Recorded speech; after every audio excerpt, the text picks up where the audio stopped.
talk to me about some of the things that a business needs to be able to hire you guys to go be there. Is it okay if I call it hired guns? Yeah, hired guns. I like it. Yeah, so like I think one of the biggest things that and this goes back to when I started my businesses and things that I've realized is like there's a lot of stuff to do. And you have these to-do lists and you got a lot of stuff to go down. And most of them aren't revenue producing tasks. And you spend all your day feeling like you're getting all this busy work. I did 20 tasks, I got 20 things off my plate, I did great. But the needle is not moving in my business because I'm focusing on these things. So number one, focusing on revenue, right? Revenue is really important to focus on. What was the question again? That just happened. The question again was, how does someone know when they're ready for this? So thank you. So number one is to be focused on revenue, but focus on revenue, but the customer life cycle. What's the beginning of the revenue process? Leads, right? I got to get awareness. I got to convert those into leads.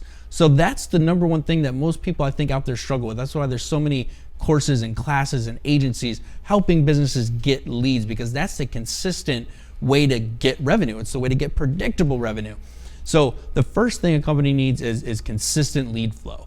And it doesn't have to be a lot. A lot of these high ticket services, if they're generating, 5 appointments a week, if you have a consistent, average of 5 appointments a week scheduled, you can outsource to a company like ours to do the sales, and we will convert more than you ever have before because you have a person that is 100% focused on your business, your revenue, unlike you who is doing all these other things to where you can't follow up with people the way that it's needed to convert as many people as possible.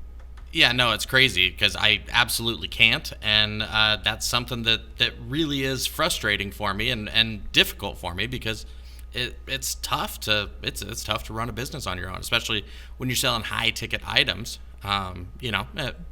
It hurts when you lose one, and undoubtedly there's things lost when you're doing everything else just because you can't dedicate 100% to following up and everything else. If I have them on the phone, I know that they're good, but what about the missed appointments? Right. And things like that. So okay, so focusing on revenue, what else would be a main reason why someone would want to hire you guys, or know that they're ready, or know that they're in a position to hire you? Again, it just goes back to lead flow. And I think if you're not ready to hire a company like ours, you need to put aside a lot of the tasks that you have going on, focus on revenue. Get to the place where you're generating 5 appointments a week and you are ready. You're ready. And the reason there's a magic number 5 is just so that when you hire us, we have a salesperson in place that can be fed and make money and support their families. And if there's not that consistent lead flow, they're not going to continue to work for nothing. You know what I mean? They need the lead flow to be fed to be able to get the commissions that they're going to make.